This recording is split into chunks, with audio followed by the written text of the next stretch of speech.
In a galaxy destined for darkness, a boy was born who would become the embodiment of structure, law, and logic. Roboute Guilliman, his cradle was not terror, nor the laboratory where he was engineered by the Emperor himself, but a civilized world on the eastern fringe of the galaxy, Macragge. Macragge was unlike many of the brutal, lawless worlds the other Primarchs landed upon. It was a planet of order and ambition, ruled not by warlords but by statesmen, one of the few places in the galaxy where governance still held dignity. It was to this bastion of civilization that fate, or perhaps the will of the Chaos Gods, sent one of the Emperor's greatest creations. Guilliman's infant pod crashed into the mountains of Macragge's Illyrian highlands. There, he was discovered by a patrol under the command of Consul Koner, one of the two rulers of the planet, rather than abandon or fear the strangely gifted child. Koner took him in as his own son. He raised Guilliman not as a prince of royalty, but as a future steward of civilization. From the very beginning, the boy displayed gifts that exceeded human comprehension. He learned to speak within days. He could read and write entire volumes within a week. By the time he was a teenager, he was already teaching his tutors. His memory was eidetic, his comprehension flawless. Mathematics, law, philosophy, military strategy, all were absorbed and analyzed with machine-like precision. But he was not cold. There was a warmth in Guilliman, an inherent sense of justice and honor that made people trust him instinctively. Macragge's society was not perfect. It was a divided world ruled by two consuls, Koner, the just and idealistic father figure who raised Guilliman, and Galen, a corrupt and power-hungry co-ruler. While Koner governed for the people, Galen enriched himself and his allies at the expense of the planet's lower classes. Guilliman, even at a young age, could see the cracks in the system and began to form solutions. It was during his youth that Guilliman first learned the limits of idealism. A shipment of grain bound for starving citizens in the outlying provinces went missing. Guilliman's investigation uncovered that Galen and his cronies had embezzled it, intending to sell it off-world for profit. He brought this evidence to Koner, believing justice would be swift and clean, but politics is rarely clean. Koner, despite his nobility, hesitated. A public confrontation with Galen would spark civil unrest. Guilliman was stunned. Logic and justice demanded action. But Koner, though wise, was bound by the inertia of power. The seed of Guilliman's adult philosophy was planted in that moment. When law becomes paralyzed by fear, only reform can restore balance. Still a teenager, Guilliman began to organize and restructure Macragge's military forces under Koner's approval. He rewrote training doctrines, optimized logistics, and introduced systems of meritocratic promotion. His reforms were so effective that within a few years, Macragge's forces operated with the efficiency of a segmentum fleet. His mind was a machine of optimization. He saw the Imperium as it could be and began testing that vision on a smaller scale. But his vision did not remain unchallenged. Galen, fearing the growing influence of Koner's son, launched a coup. Civil war erupted. Guilliman, not yet fully grown, took command of Koner's forces. What followed was not a brutish war of attrition, but a cold, calculated campaign. Guilliman outmaneuvered his enemies through logistics, timing, and precision. He predicted Galen's every move. He struck supply lines, used terrain to force surrender, and took key installations without bloodshed. In the end, Galen's forces were defeated, but not without cost. Koner was mortally wounded during the coup. Guilliman mourned him not only as a father, but as a symbol of restrained governance, a man too noble to act decisively when the situation demanded. Now in full command of Macragge, Guilliman did not declare himself a tyrant or emperor. Instead, he restructured the entire planet's political and economic systems. Corruption was rooted out, laws were rewritten, bureaucracy was streamlined. The economy flourished, and citizens prospered under his logic-driven leadership. For the first time in centuries, Macragge became not just functional, but inspiration. Guilliman's philosophy was simple yet radical in the Imperium's terms. Stability must be enforced. Not hope for justice must be built, not assumed, and above all, systems must be stronger than individuals, even himself. But while Guilliman was building a utopia, far above the stars, his true father was searching for him.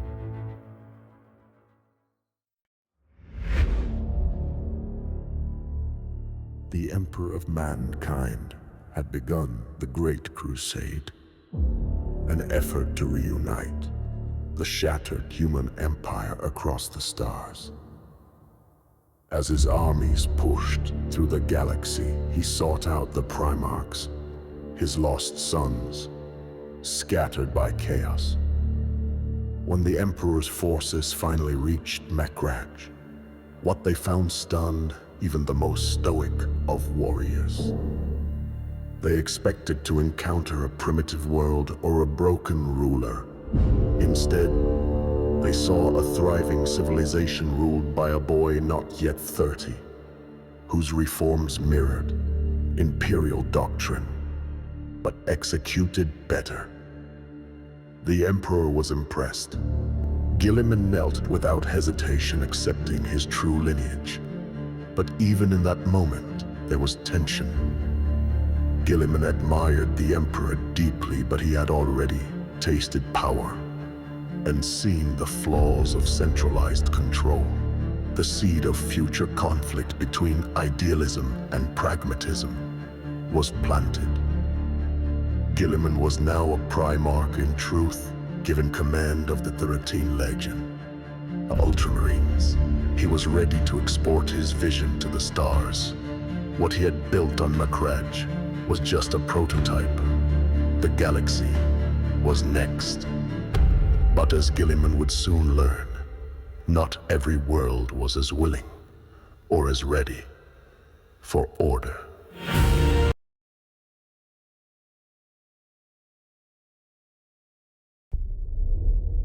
Roboute Guilliman was not made to conquer for conquest's sake. He was made to build.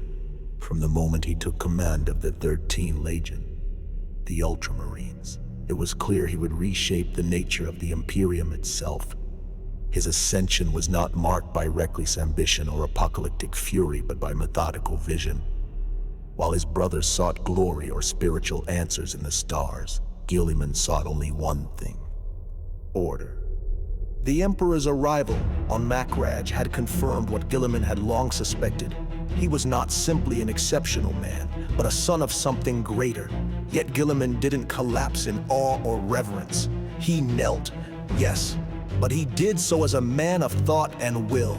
The Emperor recognized in Guilliman not just a leader, but a system builder, a Primarch who didn't just win battles, but created frameworks so that others could keep winning long after he was gone. The Ultramarines were a strong but underutilized legion. When Guilliman took control, their numbers were significant, their tactics sound, but they lacked unity of doctrine, clarity of vision. Guilliman transformed them into the most disciplined and numerous of all legions. Under his hand, they became a precise instrument, flexible, adaptable, devastatingly efficient. He saw warfare not as art or expression, but as a science of logistics, timing, and control.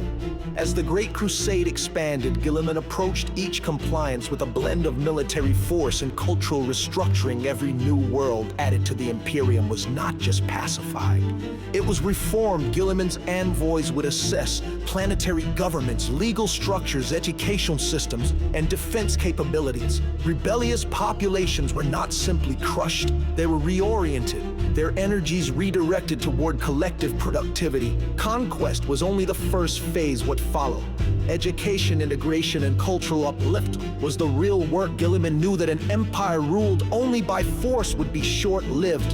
He sought not obedience, but sustainability. Each victory was a seed planted for long-term growth. His system of governance was not only visionary but astonishingly practical. Ultramar, the empire he created within the Imperium, grew to over 500 well-developed worlds. Unlike many regions of Imperial space, Ultramar was clean, well-fed, and secure. Roads were maintained, cities were planned, hospitals functioned, even planetary governors were held accountable, something unheard of in most corners of the Imperium. This success, however, made Guilliman a subject of both admiration and suspicion. To the common people, Ultramar was a shining example of what the Imperium could be: rational, just, and strong. To other Primarchs, especially those who thrived in chaos and mysticism, Guilliman seemed rigid, cold, and calculating. Leman Russ mocked him as a bureaucrat. Angren called him soft, perturbable, accused him of arrogance, and Lorgar, whose views on religion clashed violently with Guilliman's secular logic, began to quietly hate him. The rift between Guilliman and Lorgar came to a head when the 13th Legion uncovered evidence of the Word-bearers' heretical practices. Instead of enforcing the imperial truth, the Emperor's decree that no gods be worshipped and that reason triumph over superstition, Lorgar's sons were building temples, burning incense, and preaching divine worship. Guilliman, appalled, confronted his brother. Their meeting was civil, even diplomatic, but ice cold. Guilliman, ever the rationalist, couldn't understand Lorgar's motivations. To Guilliman, belief in the Emperor as a god was dangerous, a path to fanaticism and civil instability. He didn't know, couldn't yet see, how deep the rot already ran through the legions. At the same time, Guilliman's meticulous creation of Ultramar drew quiet whispers from within the Terran elite. They feared his growing power. Unlike other Primarchs, Guilliman didn't just command armies, he governed entire systems. He wrote policy, he trained administrators. His worlds weren't dependent on terror. If Guilliman ever decided to break from the Imperium, who could stop him? But they misunderstood him. Guilliman never sought independence. He was fiercely loyal to the Emperor's vision. At least, the version of it he believed was true. A galaxy united under law, reason, and strength. He believed in the dream of a human Imperium free of gods and monsters, ruled by logic and merit. His efforts were never about ego. They were about survival. And yet, in hindsight, his greatest strength, his reliance on systems, was also his weakness. While Guilliman built and refined, the seeds of treachery blossomed elsewhere. The Word-bearers, humiliated by Guilliman's reprimands, turned toward the dark gods of the warped Horus. Once the Emperor's most trusted son was seduced by chaos, many legions followed him into rebellion. The galaxy was being poisoned from the inside, and Guilliman didn't know.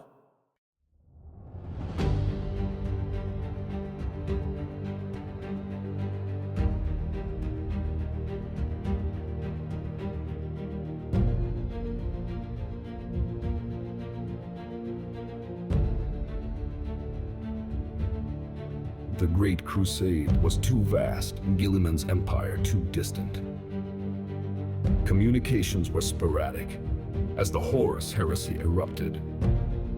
The realm of Ultramar found itself cut off from Terra, unable to determine what was rumor and what was reality. Guilliman was forced into a state of strategic paralysis. Should he mobilize his entire legion to march on Horus? Should he hold his realm in defense? Should he seek truth through diplomacy?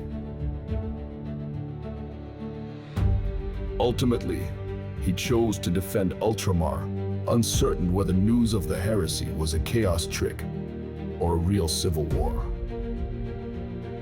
This decision haunted him for centuries. To Guilliman, it was the only rational choice. One could not risk collapsing a realm of 500 worlds based on rumors. But it meant he was absent from the siege of Terra, where his father, the Emperor, was mortally wounded. It meant the final confrontation happened without the might of the 13th Legion. It meant his silence, however unintended, changed the course of Imperial history. Even so, Guilliman did not waste those years. He fortified Ultramar.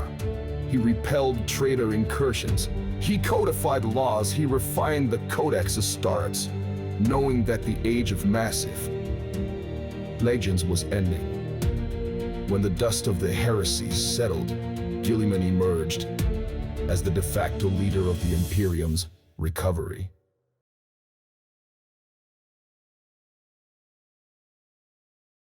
The galaxy burned, and Roboute Guilliman didn't even know it yet.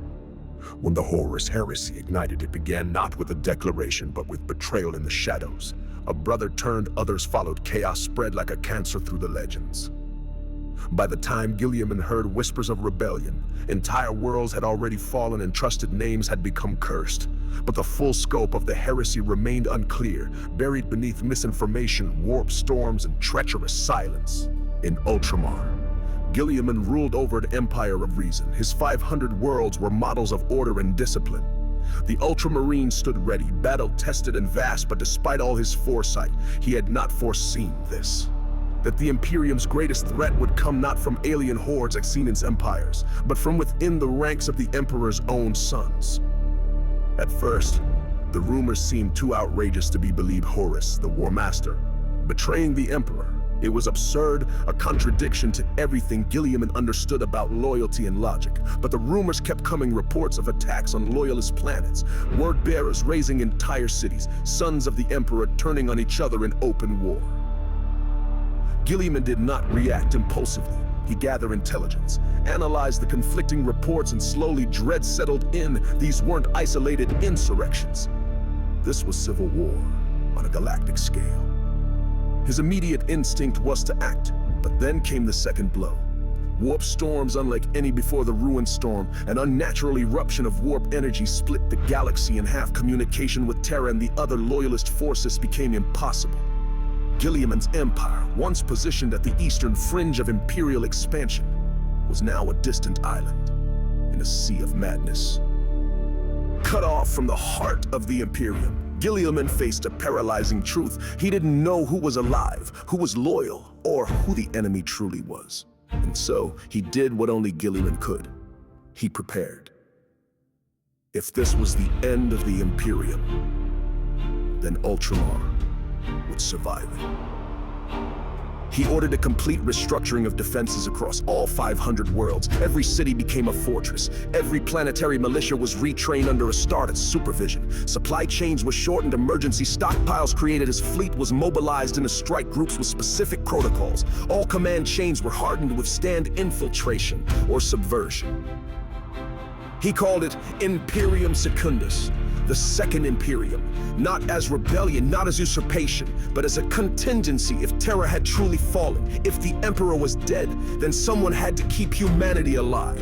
Guilliman took on that burden. Reluctantly, he did not claim the throne. He did not crown himself Emperor, but he did crown the dream, a continuation of order in a galaxy collapsing into madness.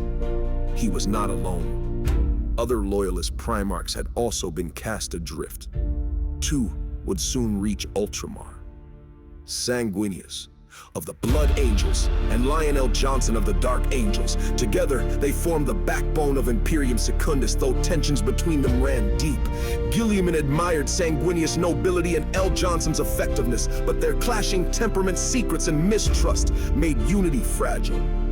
Guilliman wanted to believe that Terra still stood, but every day of silence made hope thinner. Then came the invasion.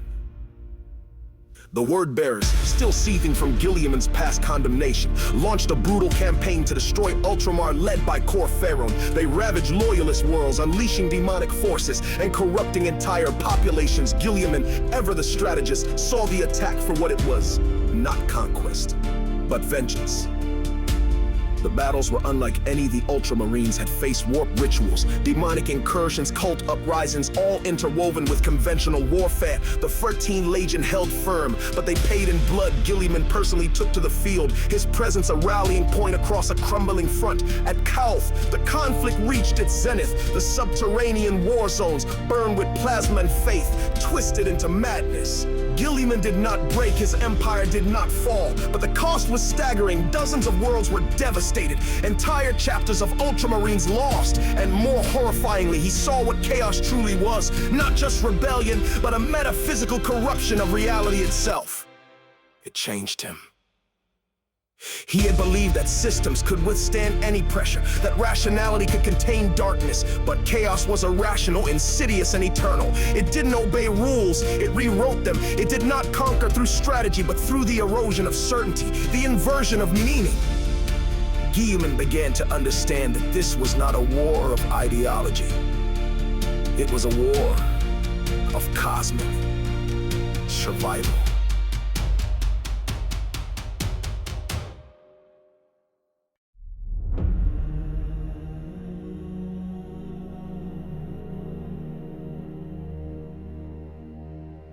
In the midst of this, tensions within Imperium, Secundus deepened.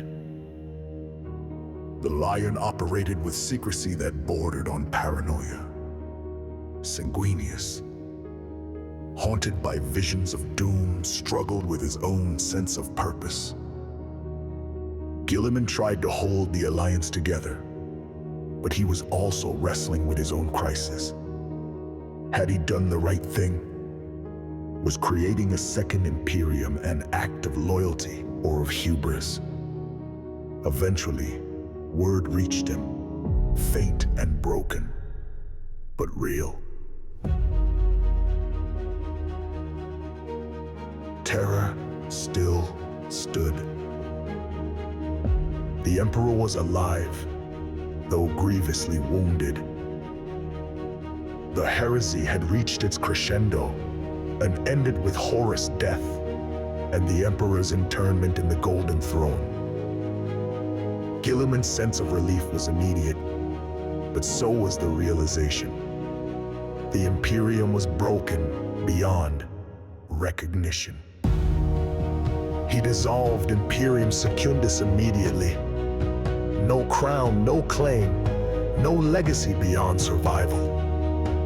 He led his battered forces across the galaxy, fighting through warp storms and traitor remnants. When he finally reached Terra, he expected unity. Instead, he found a broken bureaucracy, theological madness, and an Imperium that had abandoned reason. Guilliman was horrified. The imperial truth had been discarded. The Emperor was now worshipped as a god. The Administratum had grown bloated, its gears grinding under centuries of inertia and corruption. The Inquisition whispered in dark corners. High Lords ruled with more ego than wisdom. He had fought for this.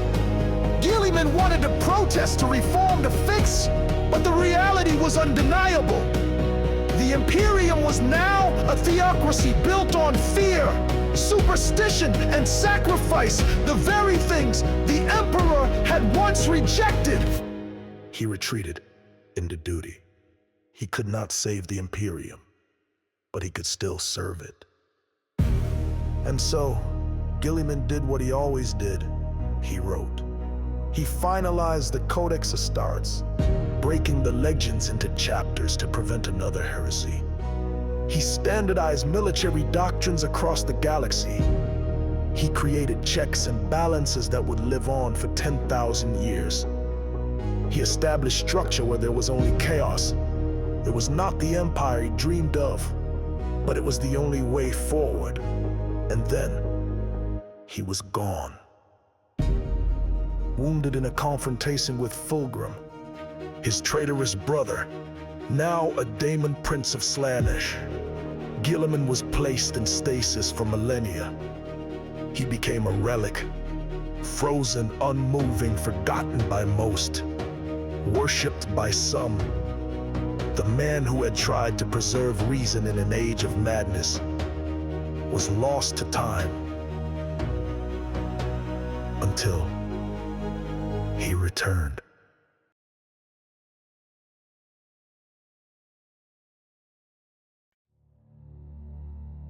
For 10,000 years, Roboute Guilliman slept. His body, shattered by the venomous blade of his corrupted brother Fulgrim, had been entombed in stasis deep within the fortress of Hera on Macragge. Around him, the Imperium changed, empires rose and fell, wars were fought in his name. Shrines were built to his frozen form. The man who once resisted divine worship had become a demigod in absentia. And the Imperium he helped build was slowly dying. In Guilliman's absence, the galaxy spiraled into religious extremism, bureaucratic stagnation, and endless war. His dreams of a rational, organized empire had been buried beneath the rubble of 10,000 years of attrition and faith. The Codex Astarte, once a living doctrine of strategic thinking, had become dogma, followed without understanding, memorized without reflection. Then came the 13th Black Crusade. Abaddon the Despoiler, War Master of Chaos, launched his most devastating campaign. Yet the fall of Cadia, a keystone world guarding the Eye of Terror, triggered a catastrophic warp storm that tore the galaxy in half. The Cicatrix Maledictum, also known as the Great Rift, was born. Warp energies surged across the stars, cutting communication, mutating reality, and plunging half the Imperium into darkness. This was not just another war, it was the apocalypse Guilliman had always feared. But fate, or perhaps divine intervention, would not leave him sleeping. On the shrine world of Luna, a faction long thought dormant stirred Belisarius' call. A visionary tech priest of Mars who had lived since the days of the Great Crusade had long labored on a forbidden project. He had preserved Guilliman's body, and with the help of Uraine, prophetess of the Elder Ynnari and avatar of Death's rebirth, initiated a resurrection. It was not just a medical, it was mystical, a hybrid of ancient imperial science and sane soulcraft, and Guilliman woke. The Primarchs returned to life in a galaxy he barely recognized. At first there was confusion, anguish. He remembered his fall, his pain, his purpose. But what he saw upon awakening was an Imperium built on ashes and idols. Holy icons to the Emperor littered every hall. Imperial citizens spoke in litanies and chants. The ecclesiarchy, once non-existent, now ruled the minds and hearts of trillions. He was not revered as a general or governor. He was worshipped as a saint. The horror was immediate. Guilliman had always resisted the deification of the Emperor. The imperial truth, the cornerstone of his beliefs, had been shattered. His rational secular vision of human unity was now a myth. The Imperium he had fought to preserve had not just changed, it had become something he would have fought against in another lifetime. And yet, there was no time for philosophical mourning. Chaos was rising. The warp storms were spreading, traitor legions were launching offensives across the stars. The Imperium was leaderless, fractured, paralyzed. Guilliman, the only Primarch among the loyalists to return, was immediately placed at the head of the Imperium by emergency decree. His title, Lord Commander of the Imperium. With sorrow and steel in equal measure, Guilliman took up the mantle. He traveled to Terra, where the Golden Throne still kept the shattered husk of the Emperor alive. The meeting between father and son was one-sided. The Emperor, now more a god machine than man, could not speak. Yet in the warp, in a place beyond time, Guilliman felt something, a presence, a command, a judgment. When he returned from that silent encounter, something had changed. The idealism in him had fractured. He still believed in duty and survival, but not in the dream. Not anymore. The Emperor had become the god Guilliman never wanted him to be. And perhaps he always had been. So Guilliman did what he must. He acted. He initiated the Indomitus Crusade, the largest military campaign since the Great Crusade. Its goal, to stabilize the shattered Imperium, reclaim lost worlds, and push back the forces of chaos. At the core of this effort were not just the existing Space Marine chapters, but a new breed of Astartes, the Primarchs Space Marines, created in secret by call under Guilliman's authorization 10,000 years ago. Taller, stronger, more genetically stable, Primarchs Marines were the next step in the evolution of the Adeptus Astartes. Guilliman deployed them with ruthless efficiency, reorganizing Crusade fleets, rekindling lost alliances, and establishing new fortress worlds across the Imperium Nihilus. He became, once more, the beating heart of Imperial strategy. But this was not the galaxy he had once known. This was no longer a realm of conquest. It was a realm of attrition, a galaxy of constant war and religious fervor, where logic was feared and bureaucracy had become a second. Guilliman faced enemies not only in the warp, but in his own halls.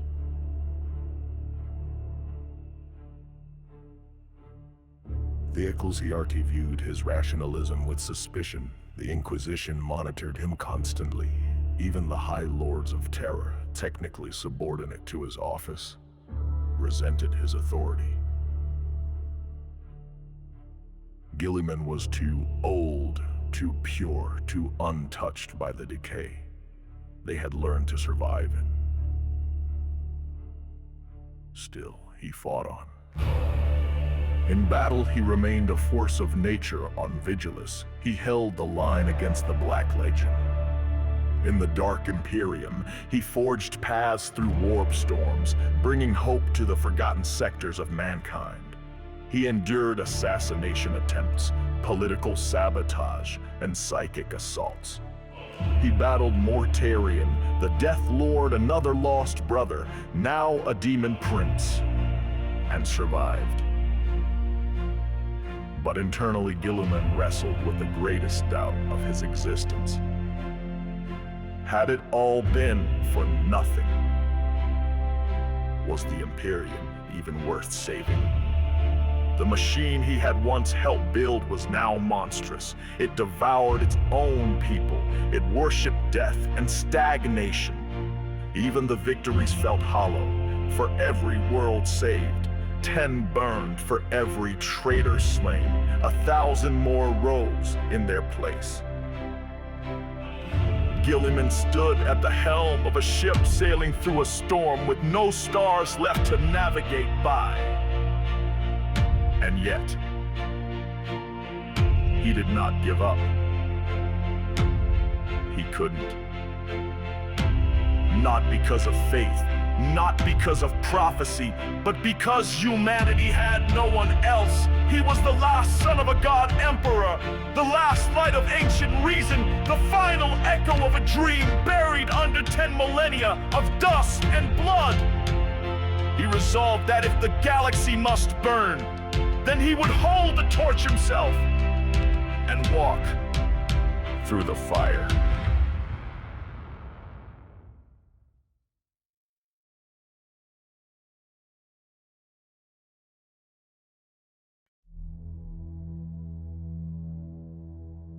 Roboute Guilliman had returned, not as a sun restored to a golden age, but as a lonely sentinel awakened in a crumbling world. The Imperium, once envisioned as a bastion of unity, science, and rational order, had become something unrecognizable. It was still vast, still powerful, but it had been twisted by time, stagnation, and fear. It was a machine that ran not on vision, but on inertia. The gears still turned, but none remembered why they were built in the first place. Guilliman saw this immediately. As he moved across the stars, commanding fleets in the Indomitus Crusade, rallying fragmented worlds, and striking back against chaos, he couldn't escape the realization that the Imperium was no longer a beacon. It was a graveyard humanity endured, but it did not live. Billions recited prayers they did not understand. Planetary governors enforced laws they could barely read. Servants of the machine god chanted litanies over technologies they no longer knew how to repair. And above it all, the people worshipped his father, the emperor, not as a leader or teacher or guide, but as a god. This tore at Guilliman's core. He had grown up with the imperial truth, a secular doctrine, forged by the emperor himself that rejected superstition, rejected religion, rejected the idea of gods. The emperor had taught his sons that divinity was a lie, that the power of humanity lay not in faith, but in understanding. And now, 10,000 years later, that very lie was the foundation of the Imperium.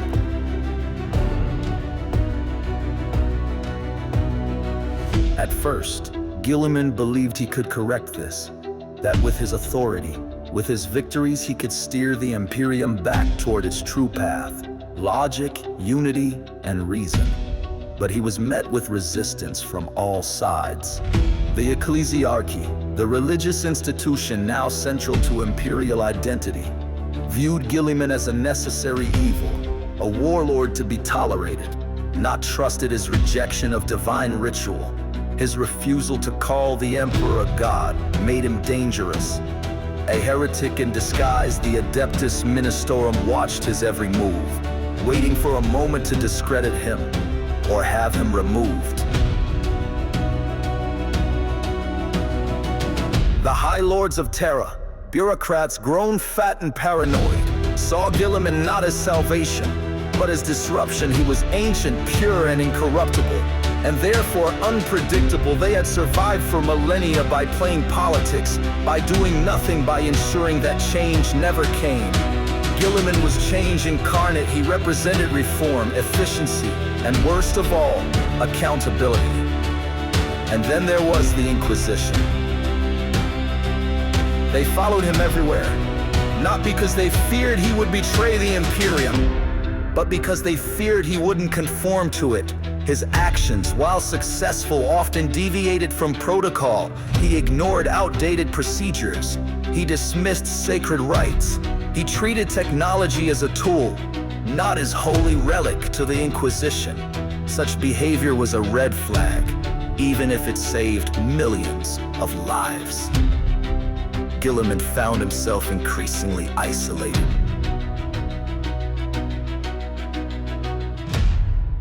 Among the few allies he trusted were Belisarius Caw, the eccentric archmegas who had engineered his resurrection, and Saint Celestine, the living embodiment of imperial faith who paradoxically supported Guilliman despite his secularism.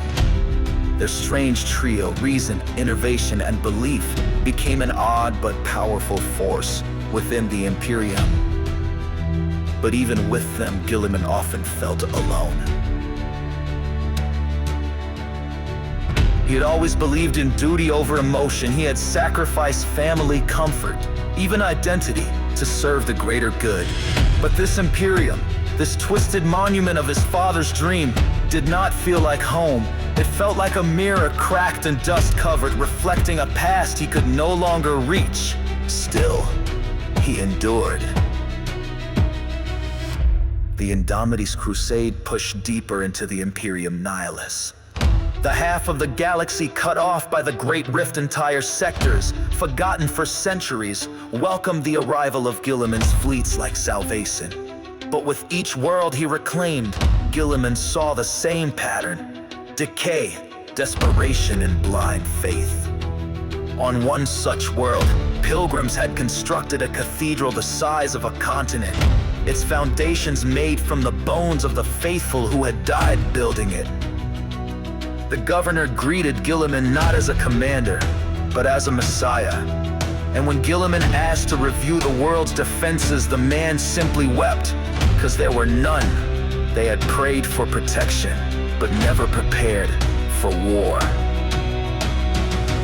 It was madness, tragic, preventable madness. Guilliman ordered fortifications built immediately. He installed military advisors, dispatched Primaris reinforcements, and stripped away the most extreme religious cults. He did it out of necessity, but back on Terra, the act was framed as heresy. Some even whispered that Guilliman sought to undermine the Emperor's church. They didn't understand. He wasn't trying to tear down faith. He was trying to save humanity from its consequence. For Guilliman, belief was fine, so long as it did not replace action, so long as it did not blind people to reality. The Emperor had never demanded worship. He had demanded progress. That progress now lay entirely on Guilliman's shoulders. His relationship with the Primarchs Marines deepened, unlike traditional chapters, many of whom viewed the Primarchs with suspicion or resentment. Guilliman saw them as a clean slate created from improved gene seed, given the most advanced training. The Primarchs represented what the Space Marines were always meant to be: disciplined, loyal, adaptable. He used them to reinforce failing chapters, to found new ones, and to spearhead the next phase of the Crusade. Some questioned the ethics of their creation. Guilliman didn't have the luxury to care. The galaxy was dying, and he needed tools. But even the Primarchs were not without controversy. Some veterans resented them. Some saw them as abominations. Some feared they would dilute the legacy of the original legends. Guilliman understood these fears, but he dismissed them. The Imperium could not survive on nostalgia. As battles raged, Guilliman's own psyche began to fracture. He was tired. He didn't sleep. Couldn't sleep. He read every report. He tracked every fleet. He studied every traitor movement, trying to predict their next strike. He knew the Imperium could not win this war, only survive it. And that broke something in him. Because Guilliman had always believed in victory, in building a better future. Now, he was managing collapse. He began to dream, strange, impossible dreams of his brothers, both living and dead, of the Emperor, silent and distant, of battlefields made of glass and stars. Where logic had no power were they visions, warnings, the touch of chaos. He didn't know. One night, if it could be called night aboard a void ship, Guilliman stood alone in his command sanctum. No armor, no guards. Just him and the stars. A surf approached, offering a simple prayer scroll to read aloud before a major jump into warp space. Guilliman took it, read the words silently, and handed it back without comment. When the man asked if he would recite it, Guilliman replied, voice calm and heavy, "I believe in the Emperor. I do not believe he wants this." It was the closest thing to despair Guilliman had ever admitted. And yet, he fought on because he had to. Because no one else could. Because hope, even when buried, still existed. Somewhere, perhaps buried beneath the bureaucracies, beneath the incense smoke, beneath the blind chants of fanatics and the blood-stained altars, there was still a fragment of the dream he and his father once shared. A dream where mankind could stand together, not as slaves, not as zealots, but as masters of reason and truth. Guilliman no longer believed he would live to see it, but he would die trying to protect the path to it.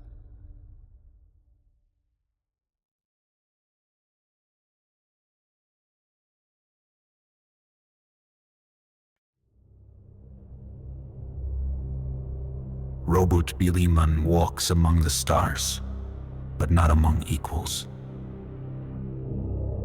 He is the last loyalist Primarch to return to the Imperium, the only son of the Emperor still active in body and mind. Where once there were 18 brothers, the galaxy now echoes with only shadows, monsters, and graves.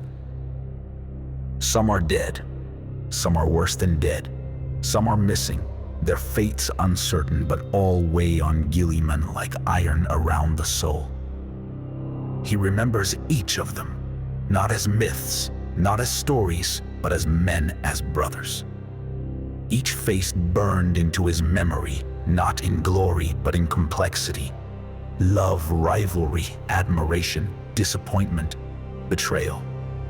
To understand Guilliman now is to understand the wounds that still bleed beneath his calm exterior, the wounds left by the Primarchs. Sanguinius, the angel who fell. Among them all, Sanguinius held a place of grace and sorrow.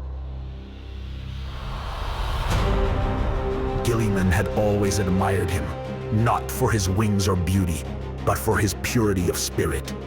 Sanguinius was compassionate in ways the rest of them were not.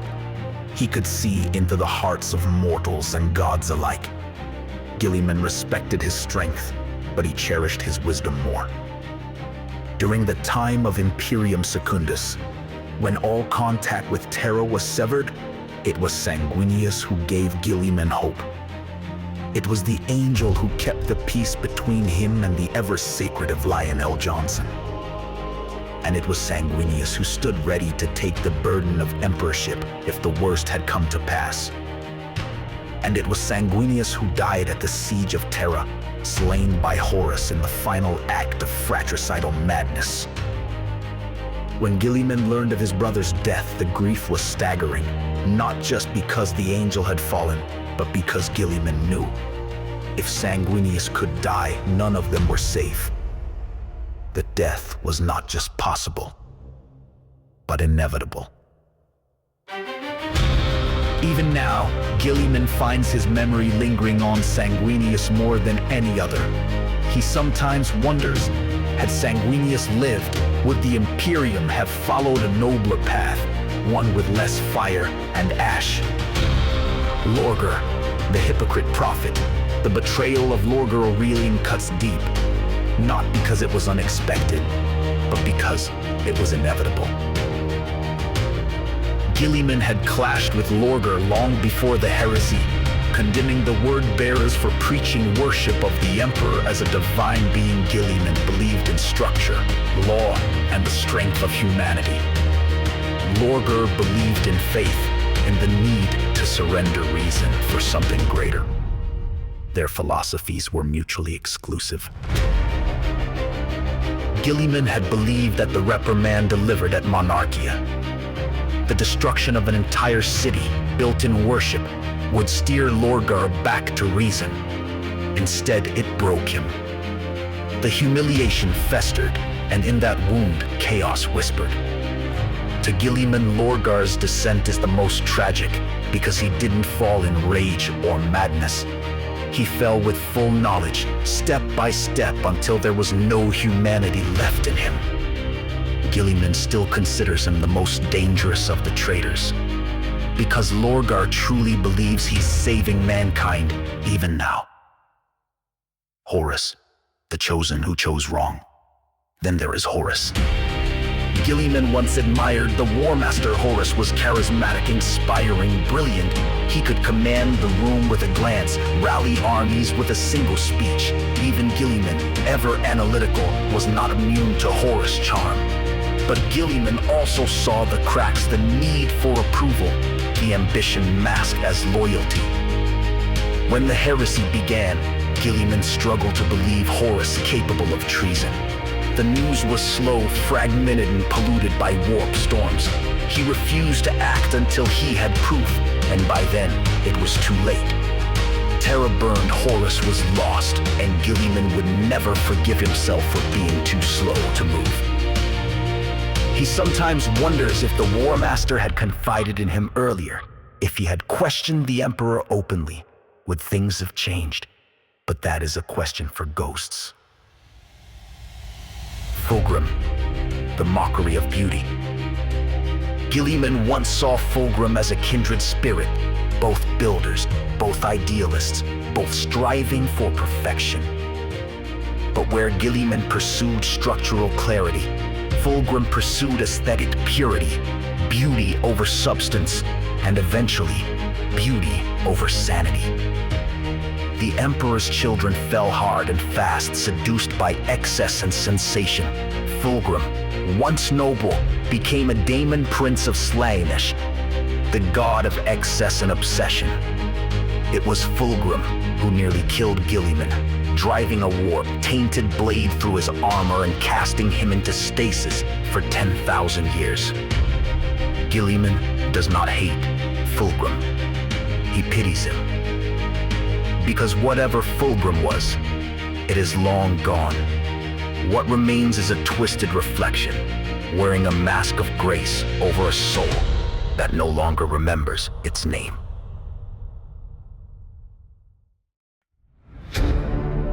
Leman Russ and Guilliman were opposites in every way. Where Guilliman planned, Russ leapt. Where Guilliman debated, Russ howled. And yet, they were loyal to the same cause. Their rivalry was often sharp, sometimes even physical, but never personal. Guilliman respected Russ' honesty, even if he could never understand his methods. And in turn, Russ respected Guilliman's consistency, even if he mocked it. Now, Russ is gone. Disappeared into the Eye of Terror on a quest only he understood. Guilliman does not know if he is dead or alive. But he hopes, quietly, fiercely, that the Wolf King still fights somewhere beyond the veil. Because if Russ still breathes, then perhaps there is still strength left in the old bloodline. The Lion, the ghost in the dark, of all the brothers who remain a mystery, Lionel Johnson is the most enigmatic. Guilliman fought beside him during the days of Imperium Secundus. They held together a realm cut off from the galaxy, forged alliances in the dark, and nearly crowned a new emperor. But Guilliman never trusted the Lion completely. L. Johnson kept secrets. Always he moved like a shadow, spoken half-truths, and always seemed to be answering questions no one else had asked. Now, rumors whisper that the Lion lives once more, walking the galaxy in secret, striking at enemies unseen. Guilliman doesn't know if he believes it. But if the Lion has returned, Guilliman will welcome him, not with open arms, but with a question. Where were you? Ferrus Manus, the first to fall. Ferrus Manus was the first brother to die in the heresy, slain by Fulgrim during the betrayal at Istvan V. Guilliman never had the chance to mourn properly. The war moved too quickly. The grief was folded into duty. Ferrus was brutal, yes, but honest. And a builder at heart, Guilliman had admired his resolve, his love of crafting, his iron will. Ferrus might not have been diplomatic, but he was dependable. Guilliman sometimes visits the records of Istvan, alone, to study what went wrong. He tells no one. The lost and the dead, the remaining brothers are a catalog of tragedy. Perturbo, now a demon of chaos undivided, architects his own hate fortresses in the eye. Mortarion, once a proud and bitter brother, now serves Nurgle, riding across space in his plagued fleets. Magnus the Red, corrupted by Zench, spreads false enlightenment with psychic fire. Angron, little more than a screaming hurricane of rage, slaughters worlds in the name of Khorne. And then there are the two forgotten, the Iron XC legends, their names stricken from all records, their histories purged. Guilliman knows the truth. He will never speak it, not even to himself. The burden of survival! Guilliman bears all of this alone. He is the last son awake, the last true guardian of the Emperor's will. He walks through an empire that doesn't understand him, surrounded by warriors who revere him but cannot share his pain. The Space Marines worship him, the High Lords fear him, the Ecclesiarchy twists his image into something palatable. But none of them remember what it was like to kneel beside Horus, to drink with Ferrus, to spar with Russ, to argue with Dorn, to walk with the angel. They see a god, he sees a tombstone. And yet, he keeps going. Not because he believes the Imperium can be saved, but because it must endure. Because if he does not act, no one else will. Because despite everything, despite the betrayals, the blood, the madness, this is still his family's legacy. And he will not abandon it.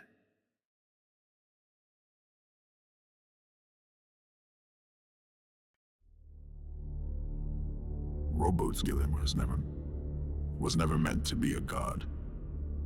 He was forged in science, not spirit, crafted to be a general, a lawgiver, a thinker. Not an icon, he stood for duty, for precision, for the clarity of thoughts over the fog of faith.